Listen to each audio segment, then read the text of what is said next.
William Bruce Cameron, koera lubadus, 2. katkend. Cooper, sa oled nüüd suur koer, kuulutas Burke. Otsustasin, et suur koer on seesama, mis tubli koer. Või siis mitte, sest umbes samal ajal, kui minu poiss hakkas ütlema suur koer, hakkas ta ka rääkima ilmselge kavatsusega, et ma vastuseks midagi teeksin. Midagi keerulisemalt kui istu või isegi lama. Treenime, Cooper, teatas Burke iga päev ja ma teadsin, et oli aeg pöörata tähelepanu segadusse ajavale suuliste käskluste jadale. Ühe asja ukse külge, nagu ma teada sain, oli see asi külmkapp, oli seotud köiest silmus. Burke raputas köit. Tee lahti, ütles ta. Ta muudkui raputas seda, kuni ma lihtsalt pidin selle suhu võtma. Taganesin mänglevalt urisedes, uks liikus hingedel ja kapist heljusid külmadel õhuvoogudel välja imelised toidulõhnad. Burke andis mulle maiust. Tee lahti tähendas, tiri köit ja saad maiust. Jäta oli väga segadusse ajav, sest see algas maiusega diivanil raske kinda all. Tundsin kinda ära sellest mängust, kus Grant ja Burke õues teineteisele palli loopisid. Ma armastasin seda mängu, sest kui kumbki poistest mööda viskas, kargasin mina pallile kallale ja siis sai sellest minu pall. Burke hoidis kanamaiust kinda all ja lihtsalt istus, kuigi me mõlemad teadsime, kus kana oli. Viimaks otsustasin, et pean ise initsiatiivi haarama ja hakkasin kinnast ära võtma. Jäta, nähvas Burke.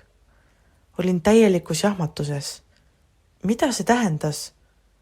Vahtisin kinnast, ila voolamas ja üritasin seda uuesti haarata.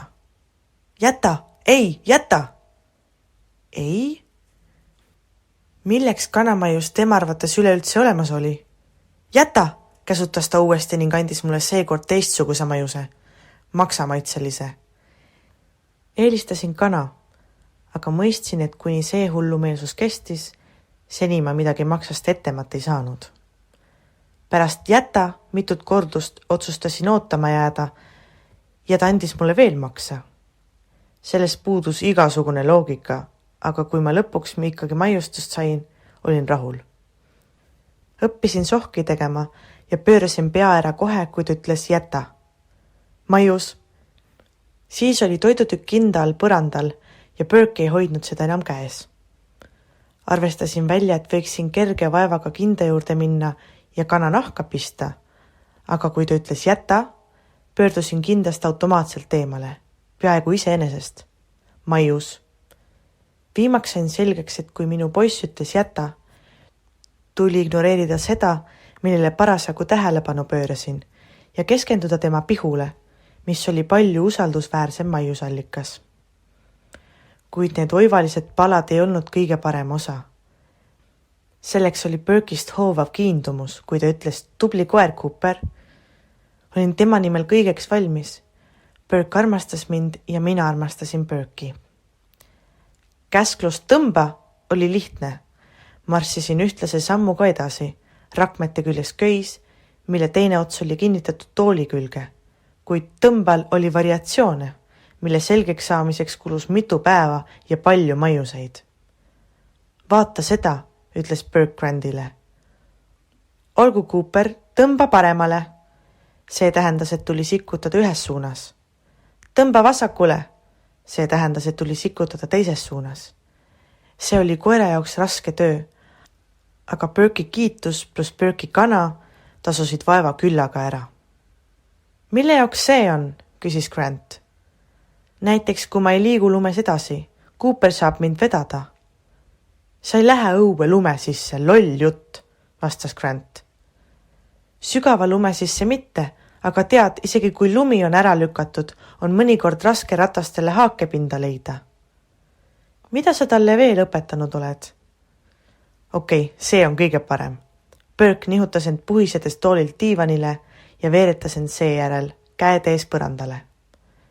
Vaatasin pinevalt, kuidas ta käte jõul toa keskele roomas. Okei, Cooper, kõrval.